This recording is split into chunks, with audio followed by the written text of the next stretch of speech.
नुपुर शर्मा जी ने मोहम्मद पैगंबर पर एक टीवी डिबेट शो में टिप्पणी की जिसमें कुछ उड़ते हुए घोड़ों का जिक्र था और मोहम्मद पैगंबर के निकाह का जिक्र था जो उन्होंने अपनी 6 साल की बेटी आयशा से किया था। उनकी इस टिप्पणी ने एक बड़े विवाद का रूप ले लिया है जिससे कुछ लोगों के पिछवाड़े में आग लगी हुई है और इस टिप्पणी के बाद कई दलों और कई लोगों ने उन पर लाखों करोड़ों रुपये का इनाम रखा है। और मजे की बात तो यह है इनाम रखे भी उन लोगों ने है जिन्होंने शायद कभी जीवन में इतने पैसे देखे ही नहीं होंगे और जिनकी जेबें फटी हुई है। नुपुर शर्मा के बयान पर जिन लोगों ने बखेड़ा खड़ा किया है, जब यही लोग हमारे सनातन धर्म पर ऐसे बेहुदा बयान देते हैं और फिर फ्रीडम ऑफ स्पीच के सहारे बचकर निकल जाते हैं, लेकिन जब नुपुर शर्मा ने सत्य बात बोली तो इनको इतनी पीड़ा होने लगी।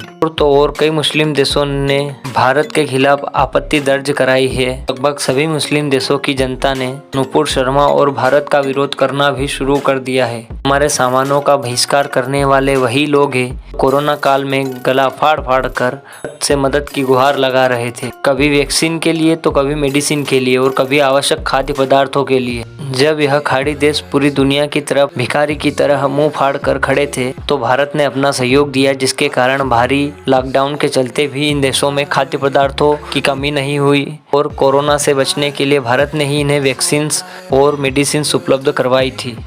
और ये जो देश कोरोना काल में हमारे सामने गिड़गिड़ा रहे थे, उनके नागरिकों को यह भ्रम है कि मोदी जी ने इन देशों के दबाव में आकर नुपुर शर्मा को पार्टी से निकाला। यह बिल्कुल वैसा ही है जिसे पलटते हुए शेर को देखकर कुत्ते बोलते हैं कि वह हमसे डरकर पलट गया है, किंतु उन कुत्तों को यह नहीं पता होता कि यदि वह शेर इनकी तरफ आ गया तो अपनी ही पूंछ से अपने पिछवाड़े को छुपा कर भागेंगे। यदि इनको ऐसा लगता भी है कि भारत पेट्रोल डीजल को लेकर इन देशों पर निर्भर है, इन्हें यह भी पता है कि खाद्यान्न चीज़ों के लिए हम भारत पर ही निर्भर है।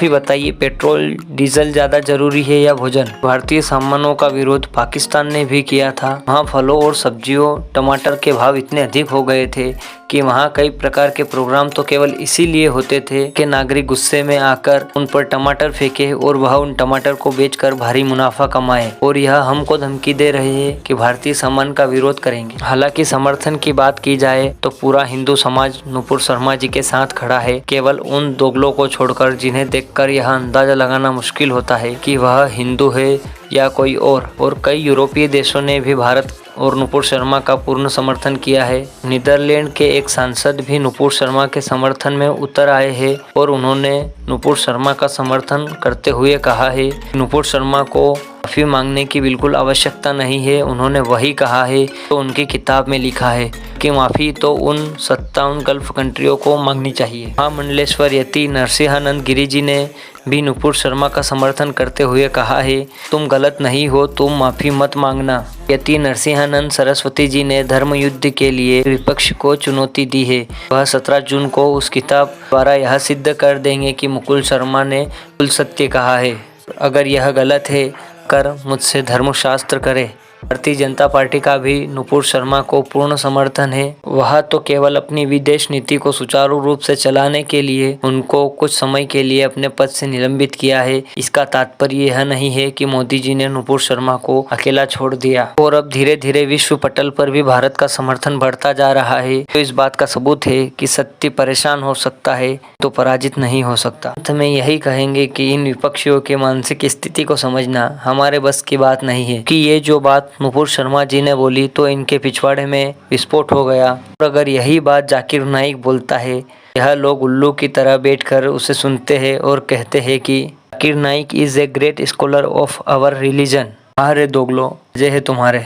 इन्हें यही कहना चाहेंगे भाई तुम बांग्लादेश जाकर अपना इलाज कराओ कि इस बीमारी का इलाज तो अमेरिका वालों के पास भी नहीं है। मित्रों वीडियो में बस इतना ही। यदि आपको वीडियो अच्छी लगी हो वीडियो को लाइक करें और अपने मित्रों को शेयर करें। चैनल को सब्सक्राइब कर लेवे ताकि आगे आने वाली वीडियो आपको सबसे पहले प्राप्त हो।